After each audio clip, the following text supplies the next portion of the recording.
Pues yo venía a hablarles hoy porque me tocó el turno de llegar a estas jornadas de la Constitución sobre un tema que habrán visto en el programa titulado El Estado del Derecho, y algunos habrán dicho, ¿será el Estado de Derecho? ¿Habrá alguna errata? No hay ninguna errata, no hay ninguna errata. Hoy vamos a hablar sobre la Constitución y el Estado del Derecho. ¿De dónde parte mi interés por este tema y por estas cosas que les voy a contar hoy? Pues se lo voy a decir también. Esto parte, en primer lugar, de que con la inocencia que me caracteriza, yo creía a pies juntillas en todo lo que decía la Constitución. Yo leía el artículo primero y decía, España se constituye en un Estado social y democrático de derecho. Y decía, Dios bendito, qué bien está esto. Estado social y democrático de derecho. Derechos fundamentales, sometimiento pleno de la administración y de los jueces a la ley y al derecho, y lo buscaba y estaba en la Constitución. Artículo 97, sometimiento del gobierno y de la administración a la ley y al derecho. Artículo 117, los jueces inamovibles, independientes, únicamente sometidos al imperio de la ley. Y todos ellos bajo el amparo o bajo sujetos al poder legislativo, que es la piedra de clave en un Estado de Derecho, sometidos a la ley. Artículo 66 de la Constitución, recuerden, las Cortes Generales ejercen la potestad legislativa, el poder legislativo del Estado. Yo ahí encontraba todos los elementos y todos los ingredientes básicos del Estado de Derecho. La separación de poderes, la primacía del poder legislativo sobre el ejecutivo y el judicial, los principios como el de seguridad jurídica, como el de publicidad de las normas. Me encajaban todas las piezas y yo lo predicaba así con entusiasmo a mis alumnos en clase y cada vez que surgía el tema. Pero hete aquí que un buen día me ocurrió algo que me hizo a mí replantearme todo el tema del Estado de Derecho y del Estado del Derecho. Y les voy a contar lo que fue. Estaba tranquilamente sentado, comiendo y viendo las noticias de la televisión, y sale una ministra hablando, una ministra del gobierno de Zapatero, les digo el pecado pero no a la pecadora, y dice, voy a sacar una ley. Digo, ¿voy a sacar una ley? Me levanté de la mesa disparatado, no me tiré de los pelos porque no los tengo. Voy a sacar una ley, pero ¿cómo que voy a sacar una ley? ¿Pero dónde ha creído esta mujer que se sacan las leyes? ¿Dónde ha creído que reside el poder legislativo después de haber visto el artículo 66 de la Constitución? ¿Pero de dónde la vas a sacar? ¿Del bolso? Mi mujer me dijo, tranquilízate porque te va a dar algo. A partir de ahí empecé a sospechar que aquí había gato encerrado. Y empecé a tirar del hilo para preguntarme si realmente la Constitución, el ordenamiento jurídico, el sistema normativo, respondían a aquello que decía efectivamente los artículos 1, el artículo 9, el artículo 66, el artículo 97, etcétera, etcétera, todos aquellos artículos que ustedes conocen. Y estas son las conclusiones, o algunas de las conclusiones, porque hay muchas más, que les voy a exponer hoy aquí. Lo primero que me llamó la atención en esta investigación que inicié a partir de ese día, bastante mosqueado, fue la crisis del poder legislativo. Crisis del poder legislativo que se manifiesta, a mi modo de ver, según fui buscando y encontrando datos, se manifiesta en varios aspectos. El primero de todos, en la pérdida del monopolio de la iniciativa legislativa. Fíjense ustedes que en la Constitución la iniciativa legislativa, además de la iniciativa legislativa atribuida a las comunidades autónomas, existen tres tipos de iniciativa. La iniciativa popular, artículo 87, la iniciativa del Gobierno, artículo 88, o la iniciativa de las Cortes, artículo 89. Y así hablamos de iniciativas legislativas populares, de proyectos de ley y de proposiciones de ley. Y yo digo, vamos a ver qué pasa. Pues bien, en la última legislatura, en lo que va de legislatura, desde 2011 para acá, no quise remontarme a periodos históricos anteriores, se han presentado en el Congreso de los Diputados 84 proposiciones de ley, 84, es decir, 84 proposiciones de los grupos parlamentarios. 59 proyectos de ley presentados por el Gobierno y 22 iniciativas legislativas particulares, populares. Pues bien, de las 84 proposiciones de ley de los grupos parlamentarios, es decir, las iniciativas de las Cortes, 83 de las 84, 83 han sido inadmitidas a trámite, rechazadas o retiradas por sus proponentes. Solo una ha llegado al Boletín Oficial del Estado, pero tampoco como tal proposición de ley, sino subsumida en un proyecto de ley del Gobierno. Y de las 22 iniciativas legislativas populares, solo una ha prosperado parcialmente, también subsumida en un proyecto de ley que había presentado el Gobierno y que, por cierto, pasó por la fase del Real Decreto Ley 27/2012 de 15 de noviembre. Se convirtió finalmente en la Ley 1/2013 de 14 de mayo, que ya digo, surge no por la proposición de ley, no por la iniciativa legislativa popular, sino por el proyecto de ley del Gobierno. Esto ya es significativo. En segundo lugar, además de la pérdida de la iniciativa legislativa de las Cortes, que son quienes ejercen la potestad legislativa, me encontré con otro fenómeno inexplicable, y es la abundancia, la superabundancia de reales decretos leyes. Ustedes conocen el artículo 86 de la Constitución, dice: en casos de extraordinaria y urgente necesidad, el Gobierno podrá dictar normas con rango de ley bajo la forma de reales decretos leyes. Y miren que ha dicho el Tribunal Constitucional que cuando la Constitución dice en caso de extraordinaria y urgente necesidad, quiere decir exactamente lo que dice, en caso de extraordinaria y urgente necesidad.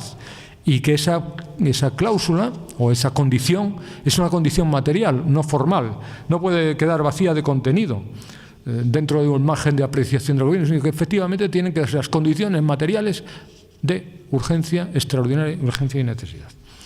Pues bien, repasando el boletín oficial del año 2012, por ejemplo, se publicaron 8 leyes orgánicas, 17 leyes ordinarias y 29 reales decretos leyes.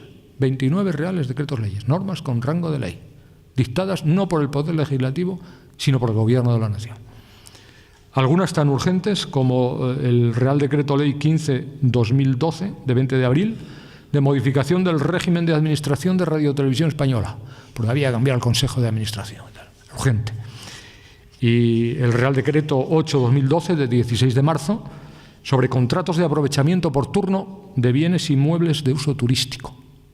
Era extraordinariamente urgente en aquel momento. Además de eso, me encontré con la superabundancia que ustedes conocen de normas de rango inferior a la ley, de rango reglamentario, tanto que el 98% de las páginas de los boletines oficiales son normas que se insertan en nuestro ordenamiento jurídico con rango inferior a la ley, es decir, dictadas por la Administración. Aquí vemos la pérdida de protagonismo absoluto del Poder Legislativo. Y no acaba ahí la cosa, desgraciadamente, sino que además de esta pérdida de la iniciativa legislativa, me he encontrado también con otro fenómeno, que es el de la progresiva reducción de la capacidad de actuación del legislador. Antes el legislador, que era el representante de la voluntad general, el representante de la soberanía nacional, aquellos representantes del pueblo que se reunieron en la Asamblea Nacional Francesa, que decidieron además que solo podía haber una Asamblea Nacional, no podía haber 2 cámaras, porque la voluntad del pueblo soberano era una sola, no podía ser otra, y se expresaba a través de sus representantes legítimamente elegidos. Bueno, pues en aquel momento, y hasta hace poco, la capacidad de actuación del legislador era prácticamente ilimitada. Tanto que recuerden ustedes la cita de Jean-Louis Delorme, que decía: la ley lo puede todo excepto convertir a una mujer en hombre o a un hombre en mujer. Ese tema ya está superado también hoy. Pero eso, o lo que le estoy diciendo, significa, esta progresiva reducción de la capacidad del legislador, significa que ya el legislador no puede legislar ni sobre todo lo que quiere legislar, ni de la forma que pretende legislar. ¿Cuáles son las 4 condiciones o las 3 condiciones básicas que limitan la capacidad del legislador? Bueno, pues la primera, el sometimiento de la ley a la Constitución. Lógicamente, cualquier norma que sea contraria a la Constitución es anulada por el Tribunal Constitucional. Todas las leyes están supeditadas a la Constitución. Hasta ahí perfecto. Segundo, los límites que le impone el reparto constitucional de competencias. Si una competencia es de las comunidades autónomas, no puede legislar el Estado sobre ella. Ni los poderes legislativos de las comunidades autónomas pueden legislar sobre competencias que no les corresponden. La capacidad del legislador se ve extraordinariamente limitada por el reparto competencial de los artículos 148, 149 de la Constitución y los estatutos de autonomía, lo que llamamos el bloque de constitucionalidad. Extraordinariamente limitada. Tercer límite, el del contenido esencial de los derechos. Recuerden el artículo 53 de la Constitución, dice: solo por ley, que en todo caso deberá respetar su contenido esencial, podrá regularse el ejercicio de los derechos fundamentales. Solo por ley, que en todo caso deberá respetar su contenido esencial. Es decir, aquel que los haga recognoscibles como pertenecientes a un determinado grupo de derechos, de tal manera que sin ese contenido esencial no serían recognoscibles como tales, nos dice el Tribunal Constitucional. Eso significa que cualquier regulación de un derecho fundamental que no respete su contenido esencial sería contrario a la Constitución y, por lo tanto, sería anulado también por el Tribunal Constitucional. Tercer límite. Y cuarto límite, el límite derivado de las directivas comunitarias. Las directivas comunitarias son una fuente del derecho de la Unión Europea que tiene por finalidad la armonización del derecho o de la legislación de los 27 países miembros de la Unión Europea, con el fin de eliminar todo tipo de barreras técnicas, jurídicas, económicas, sociales, etcétera, etcétera. Hay que unificar determinadas legislaciones. En ese sentido, cuando la Unión Europea, mediante una directiva, establece la forma de legislar, obliga al legislador a actuar en un determinado sentido y no en otro. Es decir, vincula también la voluntad del legislador. La voluntad popular, la soberanía nacional, por lo tanto, está tremendamente condicionada por todas estas circunstancias y por todos estos factores. Ustedes se dan cuenta de ello perfectamente. Tenemos un poder legislativo disminuido por la injerencia o por la intervención del Gobierno de la Nación, y tenemos un poder legislativo cuya capacidad de actuación se ha visto enormemente reducida en los últimos tiempos. Esto es solo uno de los problemas que yo detecté cuando empecé a preocuparme, y digo preocuparme en el mejor sentido de la palabra, preocuparme seriamente por el Estado del Derecho. Pero no es el único, no es el único. Además de la crisis del poder legislativo, yo me he encontrado con otra circunstancia, que es el alarmante estado del principio de seguridad jurídica. El principio de seguridad jurídica es fundamental en un Estado de Derecho. Todo el mundo tiene que saber cuál es el derecho, porque todos estamos sometidos al derecho, todos estamos sometidos a la ley y al derecho. Y el principio de seguridad jurídica, como ha dicho el Consejo de Estado o como ha dicho el Tribunal Constitucional, tiene dos elementos: un elemento objetivo de certeza y un elemento subjetivo de previsibilidad de las consecuencias de la aplicación de la norma.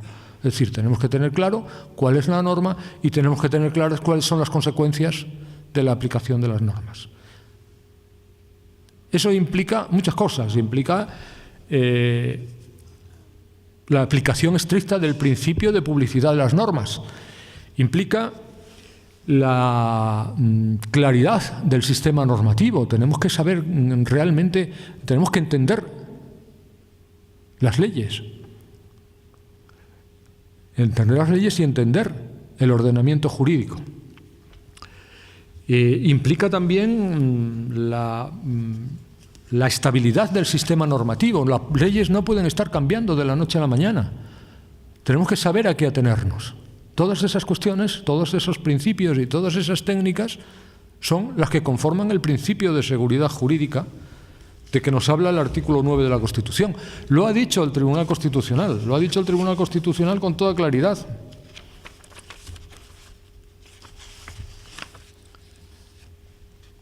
Dice: seguridad jurídica Es suma de certeza y legalidad, jerarquía y publicidad normativa, y retroactividad de lo no favorable, interdicción de la arbitrariedad. Dice, pero que si se agotaran en la adición de estos principios no hubiera precisado ser formulada expresamente.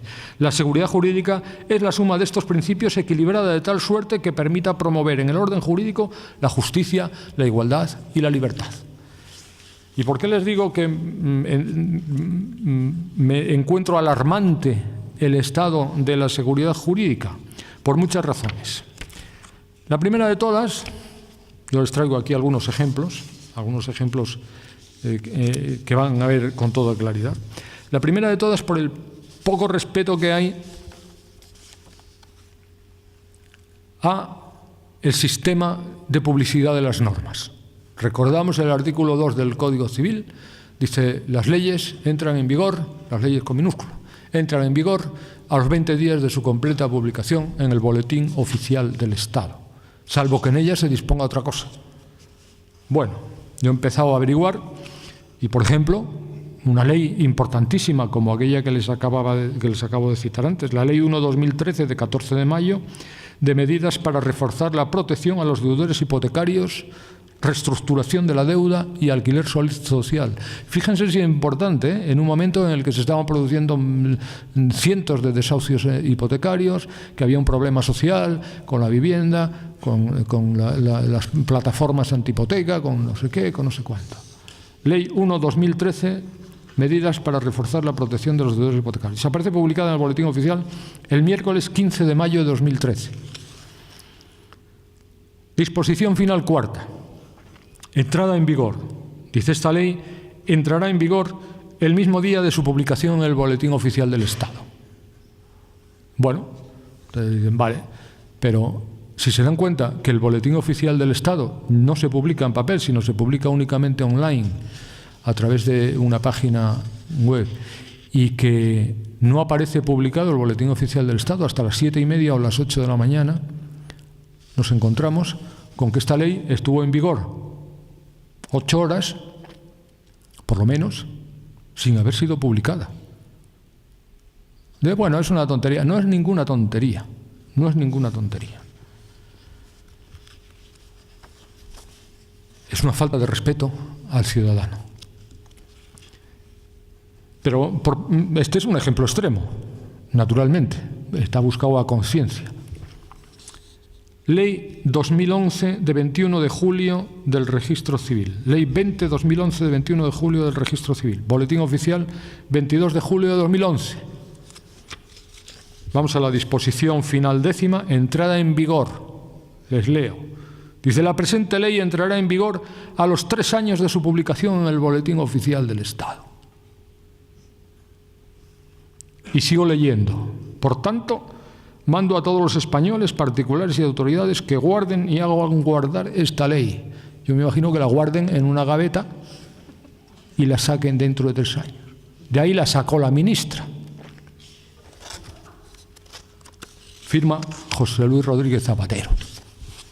Pero como era poco, o por si era poco, esta ley que entraba en vigor en julio de 2014, 3 años de vacatio legis, sigo investigando. Real Decreto Ley 8/2014. Sobre este tenemos que hacer un día un seminario con los alumnos en el segundo cuatrimestre, porque este tiene tela. Dice, Real Decreto Ley 8/2014 de 4 de julio de aprobación de medidas urgentes para el crecimiento, la competitividad y la eficiencia. Vamos a la disposición adicional 19ª. Prórroga de la entrada en vigor de la Ley 20/2011 de 21 de julio del Registro Civil, porque 3 años de vacatio legis era poco. Dice, la Ley 20/2011 de 21 de julio entrará en vigor el día 15 de julio de 2015, un añito más, para que se la estudien bien. Seguimos, en el mismo Real Decreto Ley. Dice, disposición final quinta, entrada en vigor. El presente Real Decreto Ley entrará en vigor el mismo día de su publicación en el Boletín Oficial del Estado, por si no había quedado claro con la Ley de Protección de los Deudores Hipotecarios. El mismo día, es decir, 8 horas antes de que se publique en el Boletín Oficial del Estado. Pero los artículos 92, 98 y 100 de la Ley 21/2013 ley importantísima sobre la seguridad aérea, dice: la modificación de estos artículos 92, 98 y 100 no entrará en vigor hasta que se publique en el Boletín Oficial del Estado una resolución del Secretario de Estado de Infraestructuras, Transporte y Vivienda para aplicación del DORA. DORA no es Dora la exploradora, sino DORA, Documento de Regulación Aeroportuaria. Cuando el Boletín Oficial del Estado publique esa resolución del Secretario de Infraestructuras, ya entrará en vigor esa parte, que es una modificación de una ley, la 21/2003, que, como digo, Ley de Seguridad Aérea. Dice, no, y el apartado 3 de esta misma disposición sobre entrada en vigor, dice, el artículo 73 de la Ley 21/2003, vuelta a la seguridad aérea, dice, conservará su eficacia hasta que el titular del Ministerio de Fomento dicte la orden prevista en el artículo 16.3 de este Real Decreto. Es decir, supeditan la entrada en vigor de una ley a la publicación de una resolución del Secretario de Estado o de una orden del Ministro de Fomento. Yo no sé si es que lo hacen por desconocimiento o por... Yo tengo mis sospechas. Estas chapuzas legislativas, lo digo con todas las letras, yo creo que tienen un origen muy concreto, y es la falta de cariño. El legislador no pone cariño en las leyes, ni el gobierno en los reales decretos leyes. Y cualquier profesional debe poner cariño en lo que hace.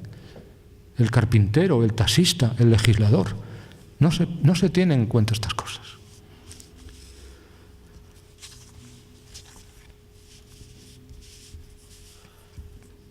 Parece una tontería, pero el principio de publicidad de las normas está íntimamente relacionado con el principio de seguridad jurídica. Si quebramos en el principio de publicidad de las normas, la seguridad jurídica queda seriamente comprometida. En segundo lugar, otro elemento, otro síntoma alarmante de la quiebra del principio de seguridad jurídica es la superproducción normativa. La superproducción normativa nos trae a todos de cabeza. Decía Napoleón que hay tantas leyes que nadie está seguro de no ser colgado.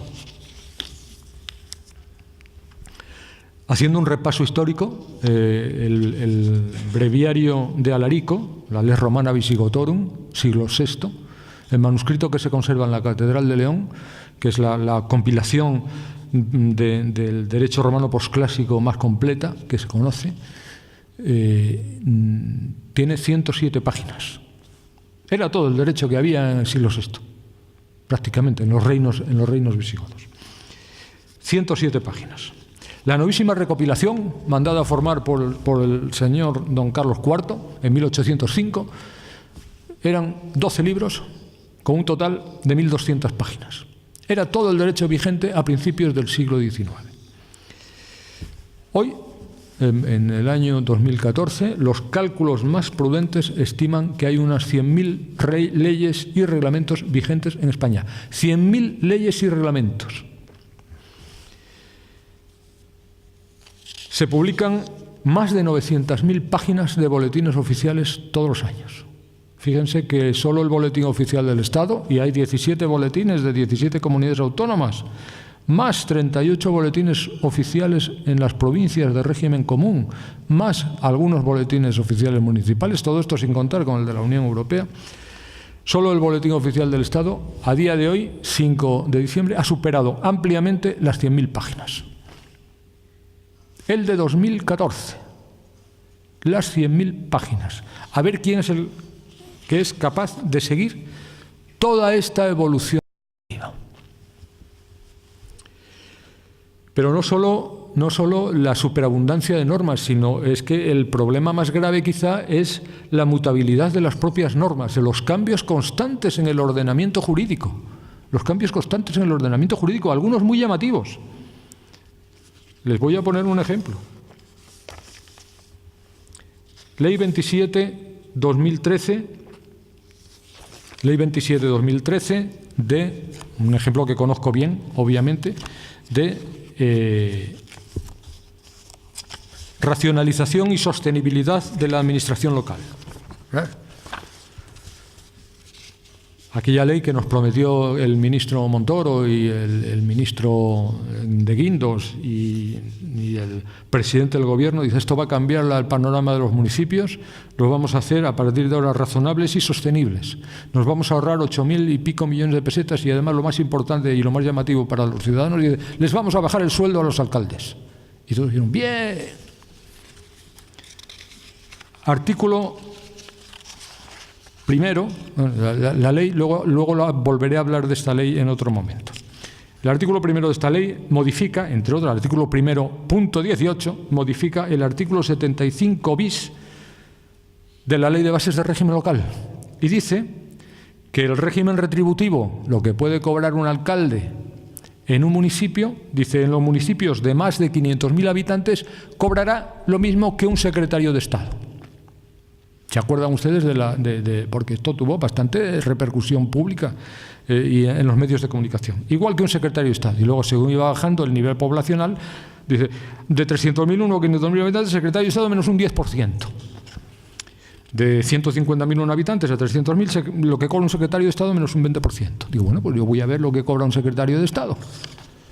Voy a la Ley de Presupuestos Generales del Estado, que se había publicado en el Boletín Oficial 3 días antes. La Ley de Sostenibilidad o de Racionalización y Sostenibilidad se publica el 30 de diciembre, el 26 se había publicado la Ley de Presupuestos Generales del Estado, que entraba en vigor el día 1 de enero. Entró en vigor el día 1 de enero. Dice, Ley 22/2013 de 23 de diciembre, Presupuestos Generales del Estado para el año 2014. Artículo 22. Trae los sueldos de los altos cargos. Dice, presidente del Gobierno, 78.000 euros, 78.185. Transparencia. Secretario de Estado y asimilados. Los asimilados no sé lo que son, pero secretario de Estado está claro. 67.055 euros con 31 céntimos. 67.055 euros con 31 céntimos. Digo, bueno, pues ya sé lo que puede cobrar como máximo un alcalde de un municipio de más de 100.000 habitantes. Y un alcalde de un municipio de 200.000 habitantes, eso mismo, menos un 20%. Real Decreto Ley 1/2014, publicado en el Boletín Oficial del Estado de 25 de enero de 2014. El día 1 acababa de entrar en vigor la Ley de Presupuestos Generales del Estado con los datos que les acabo de decir. Este Real Decreto Ley 1/2014, que se publica en el Boletín Oficial del Estado 25 días después de entrar en vigor la Ley de Presupuestos, es decir, el 25 de enero de 2014, se titula, dice, de reforma en materia de infraestructuras y transporte y otras medidas económicas. Materia de infraestructuras y transporte. Y en la exposición de motivos, dice, en este Real Decreto Ley se modifica la Ley 39/2003 de 17 de noviembre del sector ferroviario con la finalidad de dar rango de ley a los aspectos de seguridad ferroviaria más importantes regulados en la Directiva 2004/49 del Parlamento Europeo y del Consejo, Directiva de 29 de abril del 2004.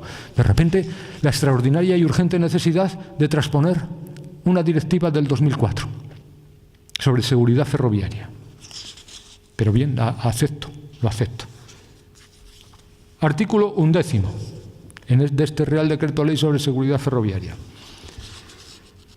Modificación de la Ley 22/2013 de 23 de diciembre de Presupuestos Generales del Estado para el año 2014. Y dice, punto tercero, se añade una nueva disposición adicional 90. Dense cuenta también de la ironía del tema. Disposición adicional 90 es disposición adicional 90. La disposición adicional número 90 de la Ley de Presupuestos Generales del Estado. Dice, 90, régimen retributivo de los miembros de las corporaciones locales. De conformidad con lo previsto en el artículo 75 bis, que entró en vigor 26 días antes, según la redacción dada por la Ley 27/2013 de 27 de diciembre y considerando lo dispuesto en el artículo 22 de la Ley de Presupuestos del Estado, bueno, la conclusión es que los alcaldes de las corporaciones locales de más de 500.000 habitantes, el sueldo que se les pone es de 100.000 euros. 100.000 euros.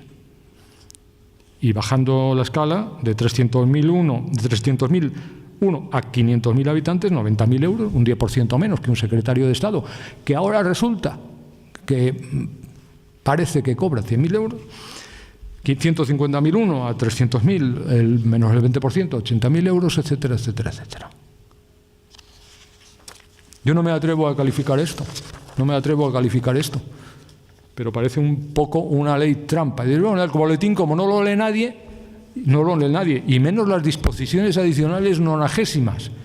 ¿Quién llega a la disposición adicional nonagésima de una ley? Pero no es solo eso, es decir, estos cambios repentinos para adaptarse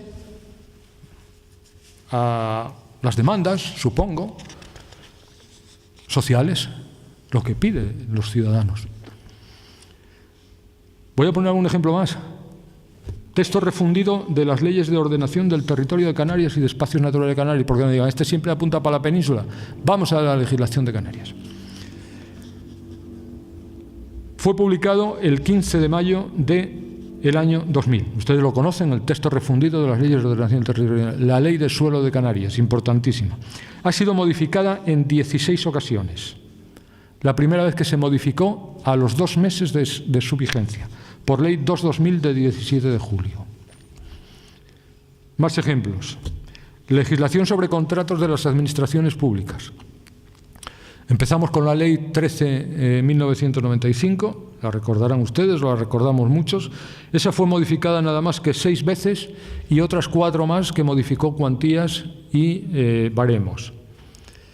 Bueno, hasta que se publicó un Real Decreto Legislativo, era un texto refundido, el 2/2000, es decir, a los 5 años, el cual fue objeto a su vez de 12 modificaciones. 12. Hasta la aprobación de la Ley 30/2007, de 30 de octubre, que fue la más estable de todas, solo se modificó 2 veces. 2 veces hasta la aprobación del texto refundido 3/2011, de 14 de noviembre, que es el actualmente vigente. Texto refundido 3/2011, de 14 de noviembre, hace justo 3 años ahora. Se ha modificado en 12 ocasiones. En 12 ocasiones. Y bueno, al final la ley de contratos, la ley del cine, la ley de... no sé, bueno, son leyes importantes, pero menos. Pero vamos al Código Penal. Vamos al Código Penal. El Código Penal sí es importante, ¿eh? El Código Penal puede determinar que acabemos con nuestros huesos, no lo quiero ni pensar, sino que se lo pregunten a Isabel Pantoja. El Código Penal. Ley Orgánica 10.1995 de 23 de noviembre. Ha sido modificada en 27 ocasiones. 27 veces. Solo en el año 2000 se modificó 6 veces. Ahora se les refiero. Bueno, de esas 27 ocasiones en que se modifica el Código Penal, al menos en 9, que yo haya contado, y lo he repasado, creo que no se me escapa ninguna, al menos en 9 no se indica en el título que contiene una modificación del Código Penal. Este aparece escondido, esta modificación del Código Penal escondido en una disposición adicional décima, undécima o cuadragésima, pero no aparece en el título. Y fíjense si es importante. En el año 2000 se modifica 6 veces el Código Penal, por leyes orgánicas 2/2000 de 7 de enero, 3/2000 de 11 de enero, 4 días después, 4/2000 de 11 de enero, 5/2000 de 12 de enero, 7/2000 de 22 de diciembre, 8/2000 de 22 de diciembre. Espeluznante. En el mes de enero de 2000 se modifica el Código Penal, en el mes de enero 4 veces, y en el mes de diciembre otras 2, el 22 de diciembre, el día de la lotería. Modificación de las normas sin ningún tipo de respeto, ni por el sistema jurídico ni por los ciudadanos, que somos al fin y al cabo los destinatarios de las normas. Y ya no hablamos, vamos a hablar también un poco de los cambios en las instituciones y en las regulaciones. Por poner ejemplos claros, decíamos antes que el principio de seguridad jurídica incluía la previsibilidad de los efectos de la aplicación de las normas. la previsibilidad.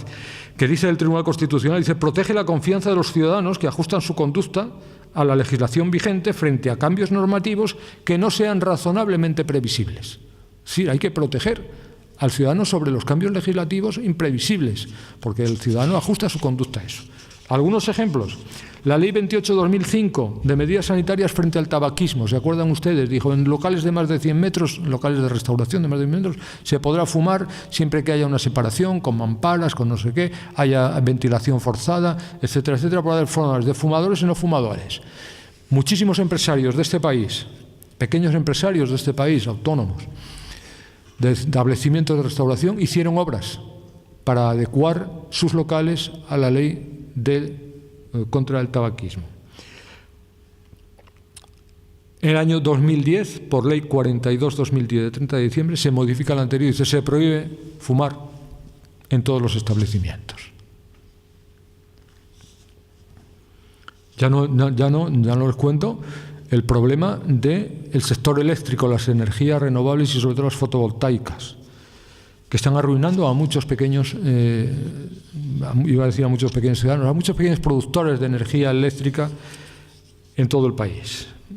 Por poner un ejemplo, el régimen establecido por los Reales Decretos 1578/2008 y 6/2009 de 30 de abril se queda muy pronto en agua de borrajas. Fíjense, el régimen en el que permitían a los pequeños productores de energía optar por participar en el mercado de electricidad en determinadas condiciones, enchufar sus placas a la red y la energía sobrante venderla a precio de mercado. Pues bien, esto en 2008 y 2009. Mediante los Reales Decretos 1565/2010 de 19 de noviembre y 1614/2010 de 7 de diciembre, una diferencia de pocos días, además de otro Real Decreto Ley 14/2010 de 23 de diciembre, este sistema se acabó. Se acabó. Y todavía falta la puntilla, que parece que vendrá pronto con una nueva ley del sector eléctrico que parece que va a imponer a los pequeños productores un peaje de acceso a la red. No solo no les va a pagar nada, sino que les va a cobrar por liberar la energía sobrante a la red. Tampoco se hace bien, ustedes lo han visto con la modificación de la Ley de Bases de Régimen Local respecto al sueldo de los alcaldes, tampoco se hacen bien las modificaciones del sistema normativo. Otro problema que yo he detectado es el del problema de las denominadas leyes ómnibus. Las leyes ómnibus fueron unas leyes que empezaron a aparecer a mediados de la década de los 90, porque se dio una curiosa circunstancia. A partir de los años 80, las leyes de presupuestos generales del Estado para cada año empezaron a incorporar modificaciones de normas. Una ley de presupuestos generales del Estado modificaba la ley del medicamento, modificaba la ley del cine, modificaba la ley de los consumidores y usuarios, modificaba la ley de contratos, modificaba la ley de farmacias, modificaba un montón de leyes. Hasta que el Tribunal Constitucional dijo, ojo, las leyes de presupuestos del Estado solo pueden contener aquellas materias que sean de contenido primordialmente presupuestario o esencialmente presupuestario. ¿Qué ocurrió? El truco del almendruco.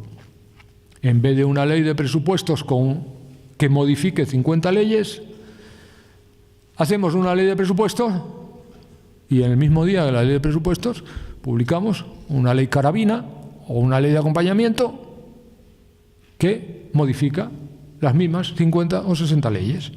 La primera de todas fue la Ley 22/1993 de 29 de diciembre de medidas fiscales, de reforma del régimen jurídico de la función pública y de protección por desempleo. Era una ley hasta cierto punto aceptable para lo que vino después. Modificaba solo 13 leyes, 2 decretos legislativos y un Real Decreto Ley. No era mucho. En 1998, pocos años después, 5 años después, la ley de acompañamiento, la ley 50/1998 de 30 de diciembre, en tan solo 11 artículos, bueno, esta ya empieza a ser lo que yo llamo una ley cometa, porque el núcleo es pequeño, pero la cola es enorme. 11 artículos, 44 disposiciones adicionales, 17 transitorias, 7 derogatorias y 6 finales. Y modifica, ni más ni menos, que 89 disposiciones con rango de ley, 76 leyes, 7 decretos legislativos y 6 decretos leyes, reales decretos leyes. Toma castaña. Podría seguir citando leyes de este tipo durante toda la tarde. Les recuerdo brevemente, la Ley 25/2009, esta conocida como Ley Ómnibus, aquella que modifica diversas leyes para su actuación a la Directiva Bolkestein o la Directiva Comunitaria sobre Servicios. Bueno, esta modifica nada más que 50 normas con rango legal, nada, apenas 50 normas con rango legal. La Ley de Economía Sostenible de Zapatero, que también nos la vendió. Ley 2/2011 de 4 de marzo. Modifica nada más que 56 leyes. Claro, esto hubiera sido aceptable si no fuera porque en la propia Ley de Economía Sostenible, en el artículo 4, dice que la iniciativa legislativa se ejercerá de manera coherente con el resto del ordenamiento para generar un marco normativo estable y predecible. Parece un chiste. Y que resulte lo más simplificado posible, fácilmente accesible por los ciudadanos y agentes económicos, posibilitando el conocimiento rápido y sencillo de la normativa vigente que resulte de aplicación. Artículo 4.9, y se quedó tan ancho. Artículo 4.9 de la Ley de Economía Sostenible, que modifica, como les digo, 56 leyes.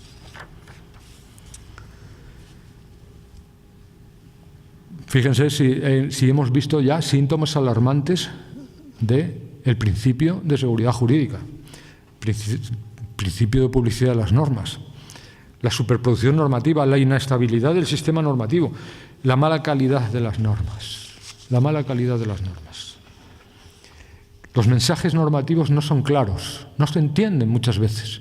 Yo siempre pongo el ejemplo, y ya me lo han oído muchos compañeros y muchos alumnos, del artículo 613 del Código Civil, que dice: las palomas, conejos y peces que de su respectivo criadero pasaren a otro perteneciente a distinto dueño serán propiedad de éste siempre que no hayan sido atraídos por medio de algún fraude o artificio.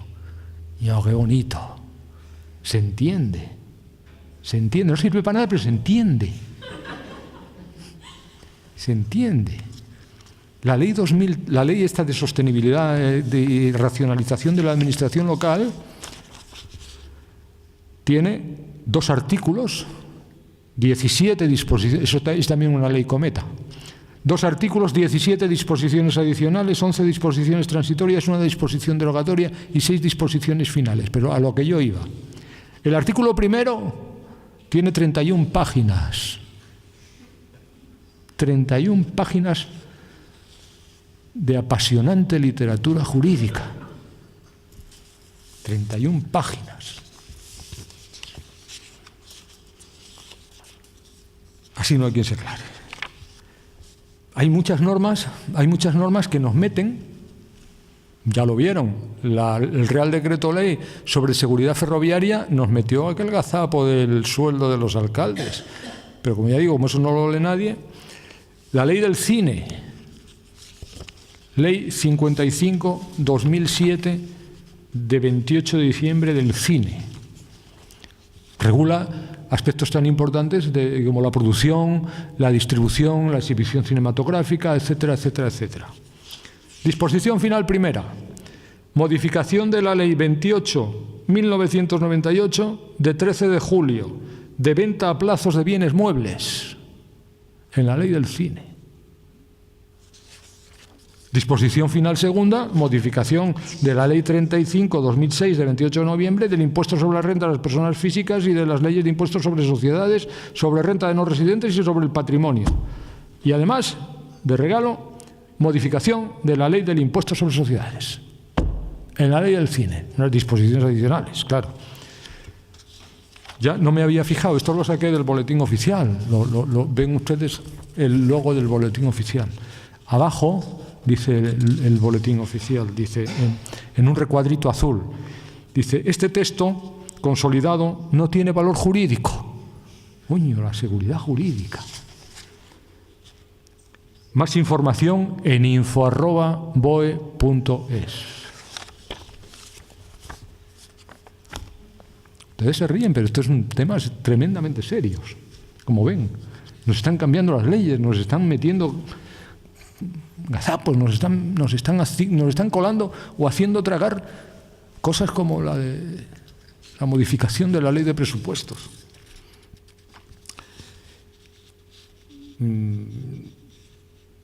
El Tribunal Constitucional lo ha recriminado varias veces al legislador en este sentido. Yo ya lo había pensado en mi casa y ahora se lo recuerdo a ustedes. Ley orgánica complementaria de la ley de arbitraje. El Congreso de los Diputados aprueba el 20 de noviembre de 2003 el proyecto de ley orgánica complementaria de la ley de arbitraje. Pasa al Senado y el Grupo Parlamentario Popular presenta el 28 de noviembre de 2003 dos enmiendas al citado proyecto de ley orgánica complementaria de la ley de arbitraje. La primera enmienda introduce un galimatías sobre la entrada en vigor de unos artículos antes, otros después, etcétera, etcétera. No voy a entrar en eso. Pero la segunda introducía una nueva disposición final primera por la que se añaden los artículos 506 bis, 521 bis y 576 bis al Código Penal para tipificar el delito de convocatoria ilegal de elecciones generales. Fue aquello para desactivar el plan Ibarretxe. Autonómicas o locales o consultas populares por vía de referéndum. Lo intentó introducir mediante una enmienda en el Senado, el Grupo Parlamentario Popular, en la modificación de la ley de arbitraje. Naturalmente, el Tribunal Constitucional declaró nulo los acuerdos de la mesa del Senado, por lo que se admitían a trámite estas dos enmiendas. Pero curiosamente no lo declara nulo por una cuestión de inconstitucionalidad, sino esta sentencia, que es la sentencia 191/2011, declara nulo ese acuerdo de la mesa del Senado, pero en un recurso de amparo. Fueron 50 senadores los que dijeron que esa manera de introducir enmiendas en una ley les privaba a ellos del ejercicio del derecho fundamental a la participación en los cargos públicos. Les privó del debate parlamentario en el Congreso, a los diputados, sobre la introducción de esas dos enmiendas. Aún así, otorga el amparo solicitado y anula las dos enmiendas citadas. Hay muchísimos más ejemplos sobre la estructura y lógica de las normas, sobre la existencia de normas que yo ya no me atrevo a calificar. Hay normas de todo tipo. Leyes cometa hemos hablado, leyes intrusas como ese artículo que modifica la ley de venta a plazos de bienes muebles en la ley del cine. Y otras leyes que algunos autores, como Luciano Vandelli, han calificado como ley placebo. Dice, sí, porque están bien, pero daño no te hacen. Curar tampoco te curan, no, tampoco solucionan los problemas. Ya voy terminando. Estas leyes placebo, que llama Luciano Vandelli, el jurista italiano, yo he encontrado algunas singularísimas en el boletín oficial. Voy a aceptar esa denominación de leyes placebo. Mal no están, pero, hombre... Bueno, por ejemplo, la Ley 27/2005 de 30 de noviembre, Boletín Oficial del jueves 1 de diciembre de 2005. Dice, Ley 27/2005 de 30 de noviembre de fomento de la educación y la cultura de la paz. Estas eran cosas de Zapatero.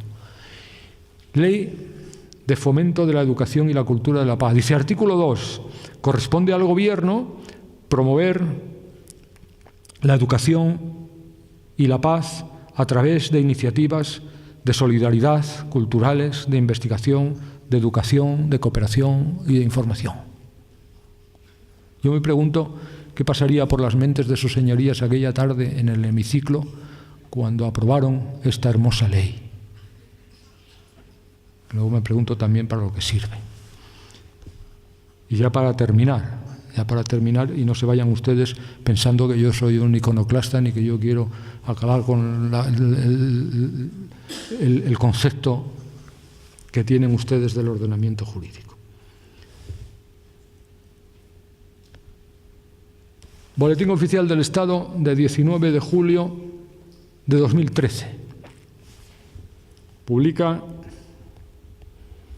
la Ley 7/2013, estamos en plena crisis económica. Fíjense ustedes el paro, la corrupción, las cosas que preocupan a los españoles. Dice Ley 7/2013, de 13 de junio, de la galleguidad. La galleguidad la define la propia ley como el derecho de las comunidades gallegas asentadas fuera de Galicia a colaborar y compartir la vida social y cultural del pueblo gallego, tal y como señala el artículo 7.1 del Estatuto de Autonomía de Galicia. Bonito, está bien, está bien.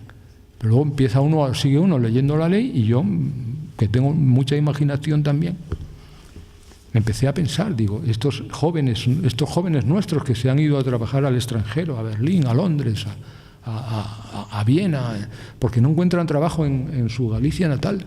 Yo me los imagino un viernes por la tarde como hoy, diciendo, bueno, este fin de semana, como libramos los 4, vamos a casa de Pepiño,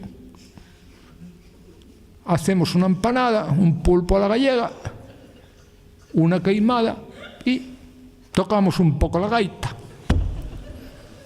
Pues no. No, porque tienen que darse de alta en un registro administrativo de la galleguidad. Artículo 7. Y luego, por cierto que la solicitud está muy bien regulada. El silencio dice es desestimatorio. Y luego solicitar un certificado de la galleguidad. Manda carallo. Pero no se preocupen ustedes, porque para los que son de papas y gofio y que llevamos a los abandeños en el coche y eso, ya el gobierno de que el Parlamento de Canarias está preparando una ley de la canariedad, lo cual me tranquiliza muchísimo. En fin, yo he procurado no aburrirles, al menos que no se durmieran, sin dejar de hablar de problemas tremendamente serios, como el Estado del Derecho. A partir de ahora, cuando les pregunten, ¿y cómo está el derecho? La verdad, muy malito, muy malito. Yo les he contado los síntomas. Para hacer el diagnóstico tendremos que llamar al Dr. House. Muchas gracias por haberme soportado durante estos minutos.